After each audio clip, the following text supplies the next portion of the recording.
Welcome to the Woolston Homeschool Room. This is actually not the room that we do homeschool in.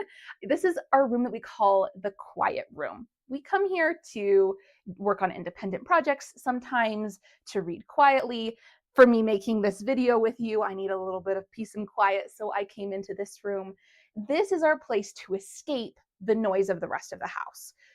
The rest of the house is where most of the lessons happen, where most of the learning and exploring and experimenting and all of that happens in the midst of life. And so it made sense to us to make our homeschool room not a hub of learning, but just make it a place where we can focus and have a little bit of peace and quiet. So this is our homeschool quiet room. Now, today I'm hoping to share with you a little bit of what I have learned as a second generation homeschooler. I was not homeschooled, but my siblings all were.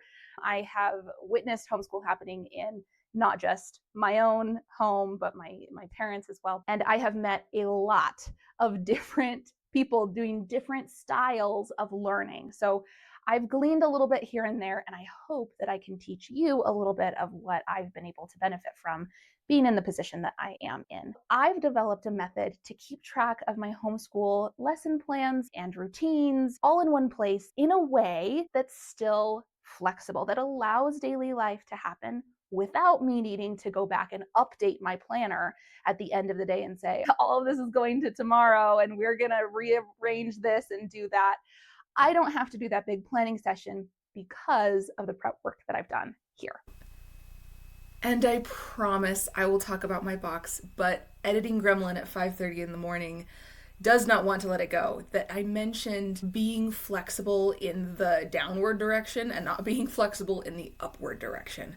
Homeschooling is not just about being flexible to be able to do less. It is also an incredible opportunity to do more. So on the days that we are all focused and progressing, we don't have to wait for anybody. We can just do another 3 lessons just because we can. And I just wanted to make sure that that made it into the video. Now you can watch all about my little box. So let's dive into it. In my box here, there are 4 sections. The last section just has blank index cards, so not super exciting, but the 3 sections in front are actually useful for my homeschool. So I'll show you the first one first.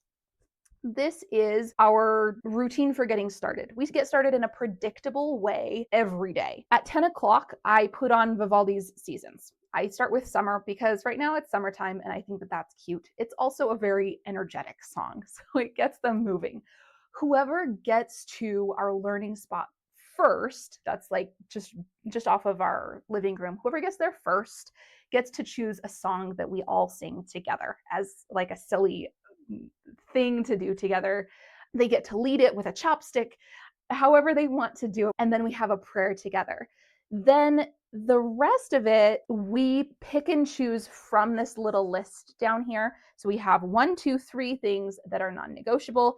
And this down here is also non-negotiable. We have the Vivaldi, we have singing a song, saying a prayer, and then we read a picture book together. Those 4 things is how we did our first week of the semester.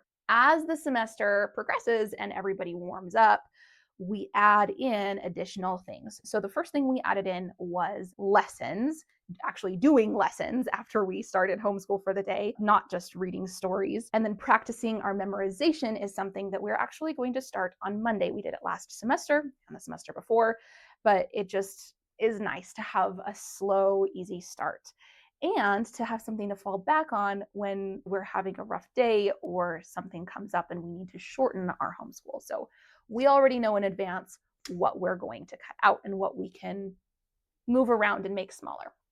Let me show you what we do for lessons though. For each lesson, I have on this little index card, or I have multiple index cards. It's not just one. I have a column for me with my initial on top and a column for each of my kids. And this describes what each of us can do during that chunk of time. Sometimes there are times when I have to focus on just one of my kids, and the other one, if I didn't have anything planned for them, would just sit there and twiddle their thumbs until I come back.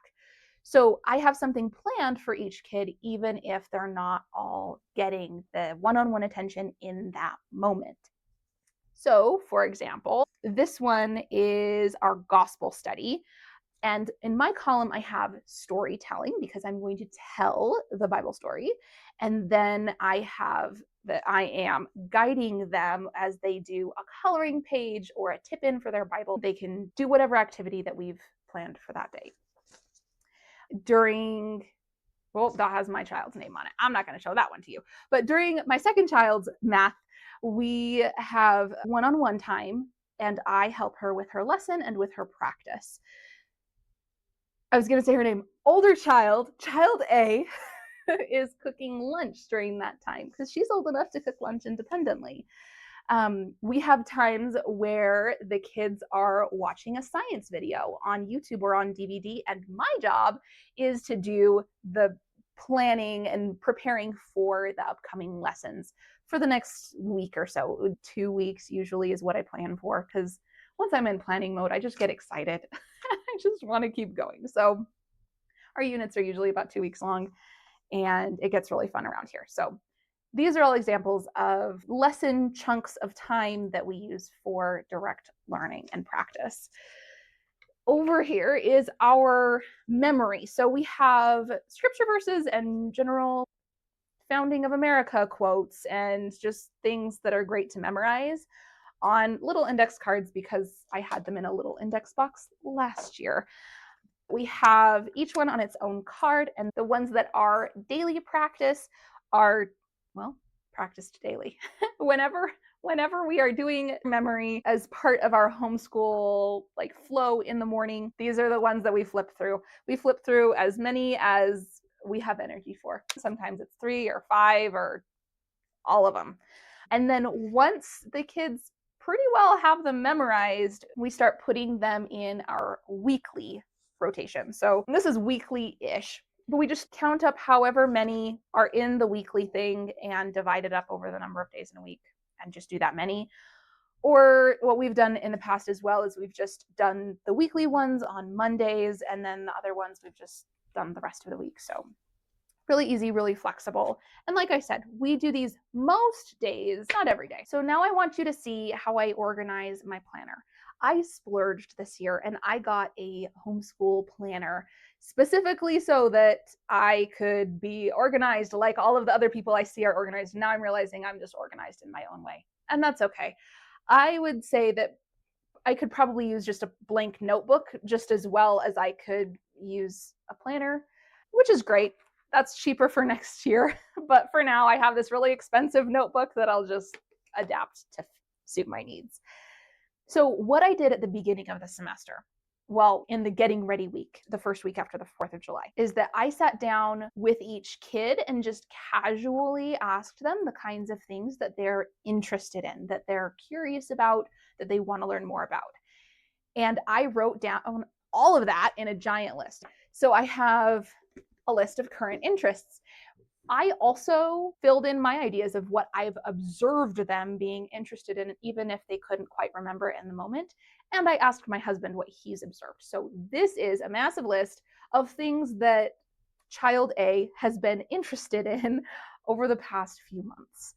This over here is a list of the things that we wanted to be sure to expose her to, and new ideas that we wanted to introduce, and other things that we thought that might build off of her interests in a really fun way. So those were kind of the basis of the school subjects that we chose. And then for planning each of those school subjects, I'll show you this past week. Well, we're kind of in the middle of the 2 weeks. So this week and next week, I've got most of the school subjects. Not all of them fit on this spread, obviously, but we've got Spanish, we've got ASL, we've got math for each of the kids. This is also showing their names, so I'm going to actually hide this. At the top of the page is our objectives for the semester. Just a quick reminder of what the big picture is, like what we're aiming for here. Then the next row in the page is our unit objectives. So for this couple of weeks, what is the goal here? For example, with Spanish, which My kindergartner actually is the one who wanted to learn Spanish. I would not have normally been teaching a kindergartner a foreign language, but she has a good grasp of English already. And she has been asking for over a year if we would please teach her Spanish. And I speak Spanish. I have for our unit objective, this unit is that I want her to be able to identify colors. All of the resources down below are geared toward helping her learn colors. Oh, and I got ahead of myself. It's not just colors, it's also using me gusta in a sentence. So we have all sorts of picture books that I found at the library and online that I bought, an activity that I thought that she might like, and she actually did. And then at the very bottom, I write down questions that she has asked during this unit that I wasn't planning on covering, but now I will because she's curious about it. And I do the same for ASL for my older daughter, for each of the kids for math, and for all the other subjects as well. So I just plan it all out as a big chunk, as a big unit. We get through it at our own pace. And that is how I like to plan my lessons. Now, before I finish, I do want to also share some extra resources that have come in clutch.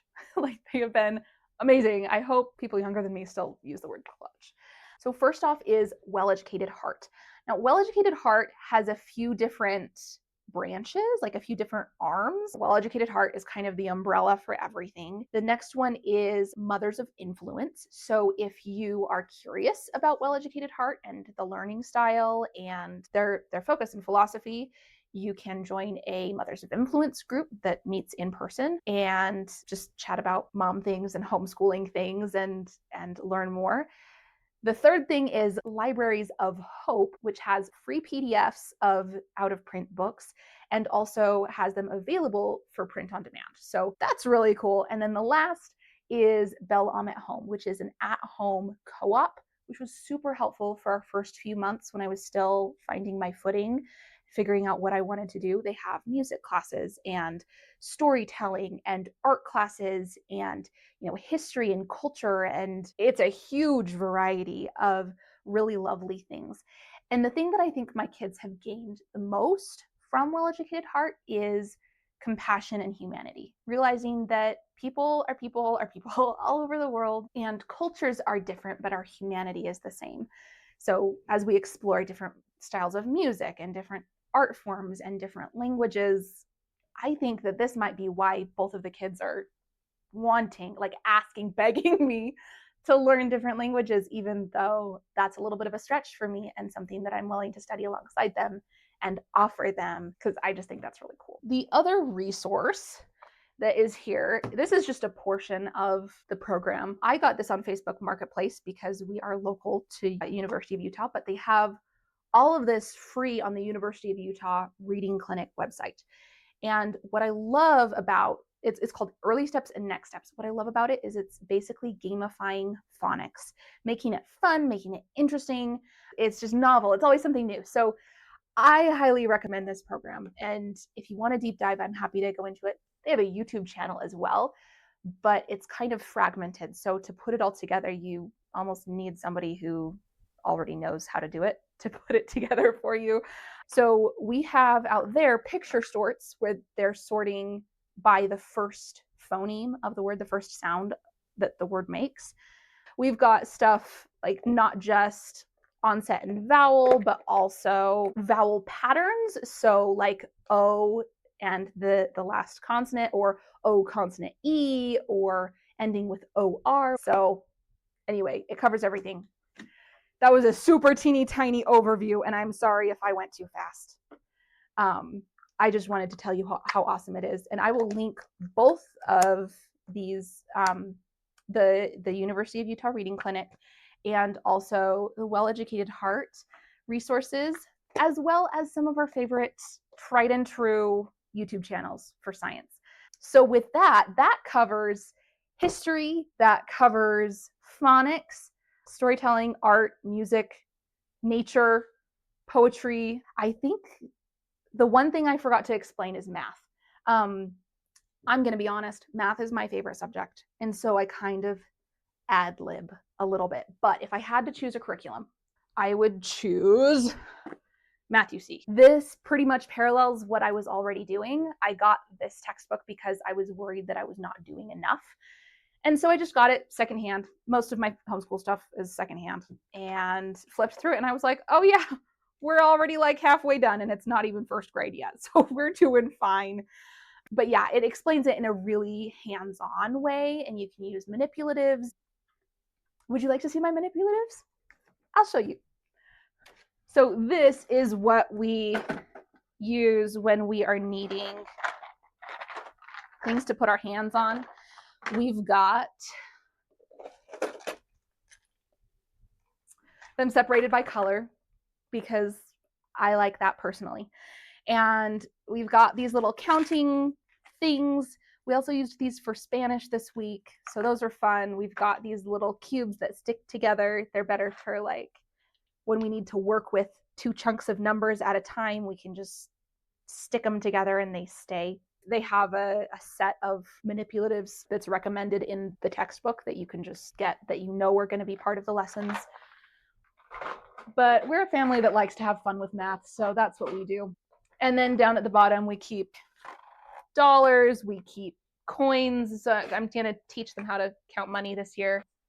And other than that, it's just games, activities. We have all sorts of learning stuff and toys that just supplement and make learning take up more of the day. So it's not just they sit down for 2 hours with me and then they're completely off the hook and they don't get exposed to anything educational for the rest of the day. So we've got like board games that are really fun. Maybe I'll link some of those. And that is a pretty good summary of what we do for homeschool. I hope that gives you a little bit of insight in how I stay organized, the types of resources that I like to use, and gives you a little bit of fodder to fuel your own homeschool journey.